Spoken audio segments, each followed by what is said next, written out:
The newsroom, where untold story is revealed.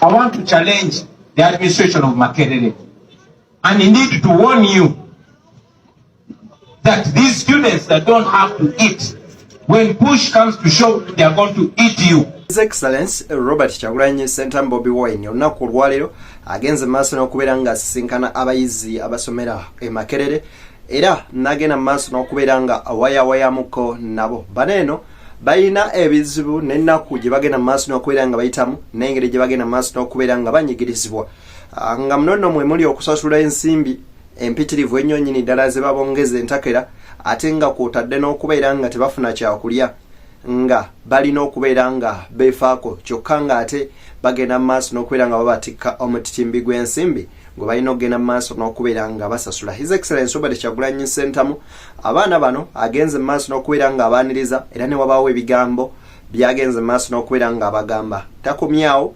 abawadde ekijjulo then kwoteeka n'okubawa emmere enkalu okuli akawunga n'omuceere n'emmere endala ne bagenda maaso n'okubeera nga oba oliawo abagamba mukwatire wano mugende maaso n'okubeera nga ate muyiiya obulamu. Mu bigambo bya Kyagulanyi akubiriza abavubuka naddala abasomera e Makerere nti bagende maaso n'okubeera nga balwanirira eddembe lyabwe n'okubeera nga bakola ekyo ekituufu. Kino nno kinaddirira nti olunaku olwaleero lwennyini omwana ow'obuwala ku Kyambogo University agenze maaso n'okubeera nga ava mu bulamu bw'ensi eno naye ng'ekimusa zibadde ulcers nga zivudde ku njala ebadde egenda mu maaso n'okubeera nga oba oliawo emuluma. Ebyo nno tebiri wala biri wano mu ggwanga Uganda. Moze endala nnyingi ze nkuleetedde wabula nkusaana obwombeefu obw'ekika ekyawaggulu. Video sooka ogimpereka like bw'ogiwa like oba ogiwadde muliro ate ogugitambuza okubeera nga etuukira ddala ku buli muntu yenna aliyo. Kansooke nkuwe video ya His Excellency Robert Kyagulanyi Ssentamu olabe ebigambo ebyo ate nina n'emboozi empanvu endala nnyingi ze nkuleetedde. I want to challenge the administration of Makerere and indeed to warn you that these students that don't have to eat, when push comes to shove, they are going to eat you. Yes. So better do what you have to do now. To you friends, if you don't stand up, nobody is going to see you. If you don't speak up, nobody is going to hear you.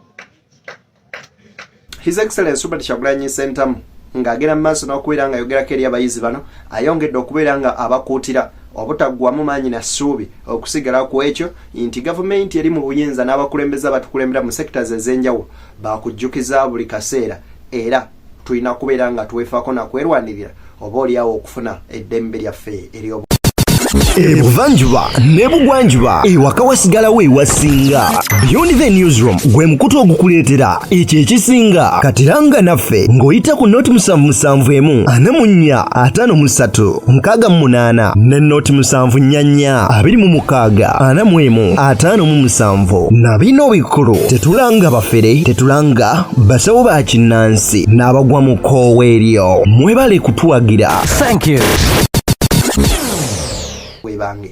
Such governments work on pressure, and we hope this gesture, number one, incites others, because you guys are our children, you are our friends, but most importantly, you are our hope. So I encourage all thoughtful Ugandans to come to your aid. Hunger is not like rent. Rent can wait. Hunger, you cannot hide from it. Some of us have skills in hiding from landlords, but you cannot hide from your own stomach. So this is to remind those that are responsible and to provoke them and to warn them. With those few words, ladies and gentlemen, I want to encourage you to pressure those that are supposed to do things so that they can do what they are mandated to do. I thank you and I encourage you to stand firm to resist. This is oppression, and like Mike said, you can replace oppression with Museveni. You are the first line of intellectualism in Uganda. But look at you, look at how you're being treated. They're forcing you to believe that you don't matter in this country. And I beseech you, don't accept that nonsense because you matter. How could a DPC in my days call a student of Makerere and tell them not to exercise their right? In my generation, you tell us that nonsense. It's like in my generation, all of us were Musiris.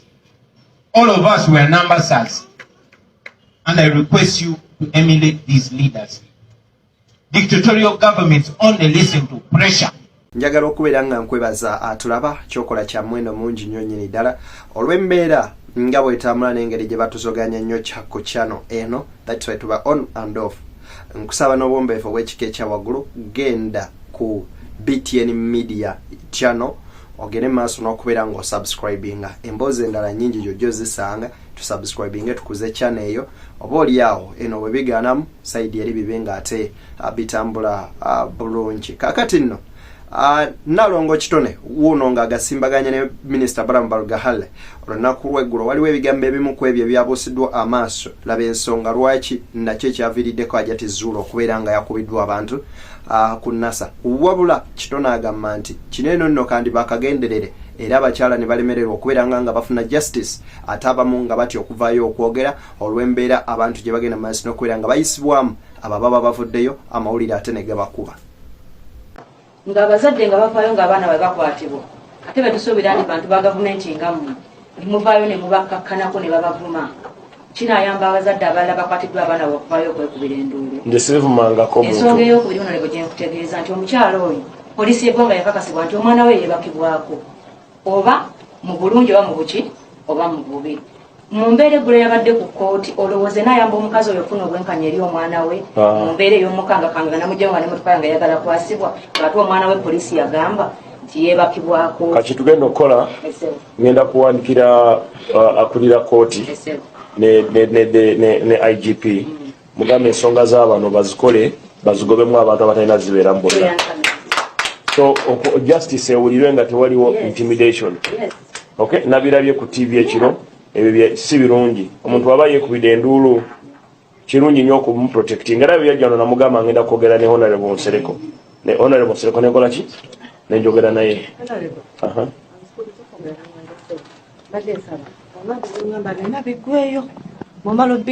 Obimalayo onsobozese oba nkusaba nfuluma wano ngende nga siwulidde ekigambo kya muntu yenna mulala kubanga kwegwinza okulaba bw'omala okwogera nange taata nzikiriza mbe mu katebe ntambule ngende. Okay, so amagezi ge mbawadde galiwe gakikampulize lawyer. Yes lawyer. Honorable neyanziza amaze n'otereezaamu kubagayiriza nti kooti yesalawo ani alina kuba ne custody naye kijja kuba si kya bwenkanya bwenvaano nga sikyogeddeeko kuba kyosoose okwogera nti akwate omwana bamuwe bakwate omwana we14 kuba bamurepinga. Okurepinga abantu bangi bazze nga bagwa mu kikolwa ekyo era nga tukivumirira. Sisuubira nti maama we yakyagala era yavudde yalwanirira omwana we. Ekyokubiri omwami okusaba abaana bamuwe ku ssaawa zino abaana beyeegaanako ku time A abaana abatabadde mu bulamu bwe okumala emyaka nga 10 yogera waliyo Honorable Baramu yogera kuba wakyogeddeko nga alaga abantu nti abaana bamusawe wabeegaanako ono mukyalawo naawe mwenyini muli abantu ameka?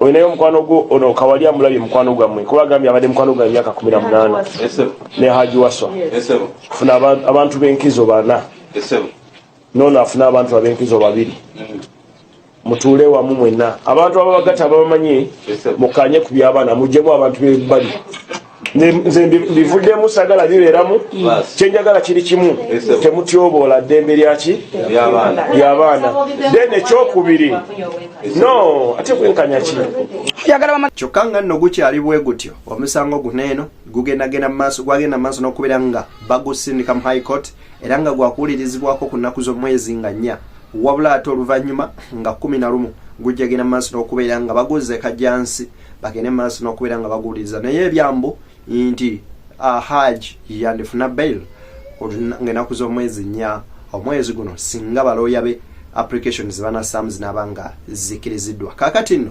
abanyarwanda bannaffe nga babeera wano mu ggwanga Uganda bazaaliddwamu bangi badde bagenda maaso n'okubeera nga beekubira enduulu nti ekitongole ekivunaanyizibwa kubeera nga kigaba passports ne Ministry ya Internal Affairs balemereddwa ogenda maaso n'okubeera nga babawa passports nga babagamba nti si bannayuganda nga kyokka bwe batuuka mu kadde ak'okulonda babeera nga babeetaaga ne bagenda mu maaso n'okubeera nga balonda n'okukuumira abakulembeze abamu mu bifo byabwe kyokka nga bo tebabayambyeko kubeera nga babarecognizinga nga bannansi mu ggwanga lino okusinziira ku abo bannayuganda ab'eggwanga erya Rwanda oba kifunise bulungi bannayuganda abanyarwanda bagenda mu maaso n'okubeera nga beekubira enduulu okusinziira ku mubaka amanyikiddwa nga Mbidde ategeezezza nti kijja ba kizibu nnyo nga tuva mu bitundu bya Kisoro na bordering districts guddamu genda maaso n'okubeera nga ofuna passport ne bw'enaaba ndagamuntu mu renewal kijja babeerera kizibu singa etteeka erigenda mu maaso n'okubeera nga recognizinga abanyarwanda nga bannansi b'eggwanga lya Uganda kijja babeerera kizibu okufuna obwenkanya n'okweyagalira mu nsi eno Uganda kambi kuwe nabyo obirabe olwaleero bakubulira amanya g'omuntu aba mu passport munyarwanda kubanga bw'ogendayo ne bw'otwalayo ow'ekitiibwa Simon Kayitana n'atuula wali ayina kusoma mu tteeka okugaba passport teeka kiri mugambo kya meaning ajazibama so teeka lyerina okukyuka ate njagala okutegeeza ekiriwo kati kiraga obubonero bwonna bulaga nti buli munyarwanda yenna nga maamawo ne taatawo banyarwanda naye nga tosibuka mu bitundu biri bye nabagamba Mpororo Ntungamo biri ebiri ku boda ya Uganda ne Rwanda toli muna Uganda era bw'osangibwa nga oyina endagamuntu gye wafuna wagifuna mu bukyamu era bagenda gikujjako mu renewal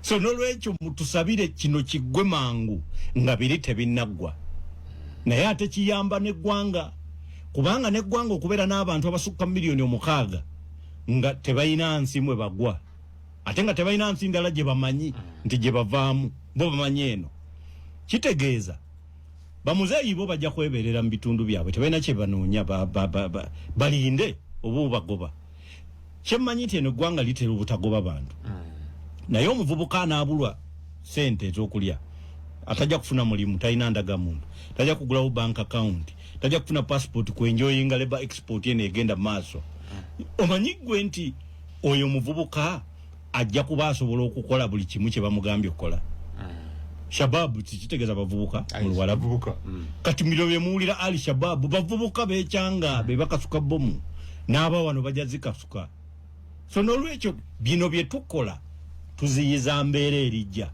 ng'abantu baweereddwa ebintu bye baagala kakati nno ba ex Bashila Gashumba babiri bagenze maaso n'okubeera nga beegwako era bakwetujja eŋŋuumi oba ensambagere okuli musajja mukulu amanyikiddwa nga Rickman oba Manrek afuddeyo n'ategeeza n'agamba nti Grenade official olimba kino tugenda beera nga tukimaliriza mu ringi agambye mbo tonsobola tolinsobola era teduli kyolunaku ne lubaayo n'ogenda mu maaso n'okubeera nga onsobola kankuwe emboozi zaabwe ate nabo obawulire ng'oweereza ebifuba kiki nakuba kadungu ako kadeemu akakuba kekaani ako kogamba kadeemu kano kadungu Rickman kali akayindi luno olutalo lwa ddala oba mugenda kweyisaamu just gwejawo nga 26 December olabe ngenda kakuba kange okudduka ng'akaana akatono sanyiwa Boxing Day nga nakamala okucelebrating amazaalibwa gange bulungi nnyo nga kibulako just kuba muntu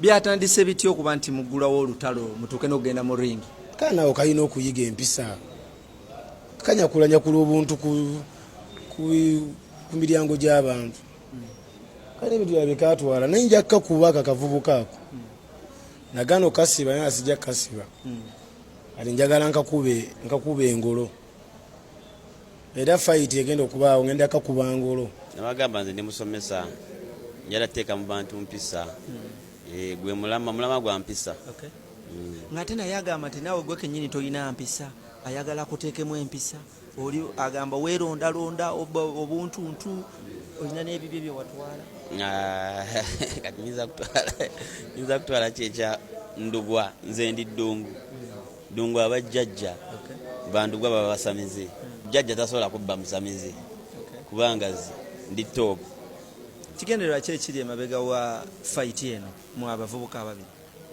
fight eno tulina business ezitanawa kumalirizibwa wali waliwo incident eyaliwo awo mu balemu tuli awo tunyumirwa tuli mirembe gyaffe kuba tugenda mu bala kolaki kunyumirwa ngenda okulaba omulalu aveeri n'eccupa oba mulalu aveeri ne girasi ningamba kyekigenda mu maaso era namuteekako nnyala awo wansi naye ng'alinamu bakicca awo babawunsa kati guno tewali bawunsa kabeera nnyo mu winta kati obugumba bwanafuwa ngenda kakuba ogenda mumaliriza mu rawundi yakumeka esooka ku Beyond the Newsroom kujjukiza nti gwegala olanga naffe simu zaffe weziryawo wansi tukubire kata tusobola okubeera nga tukwasaganya business butereevu nze Deni naye mbagaliza ekyo ekisinga mwekumireko gwe yakatulaba omulundi gwe ogusooka subscribinga ate era nawe atulaba likinga video zaffe ozisharinge emboozi ate obeere nga ogyongerayo akuuma atakuumira mpeera mbagaliza bye munjagaliza.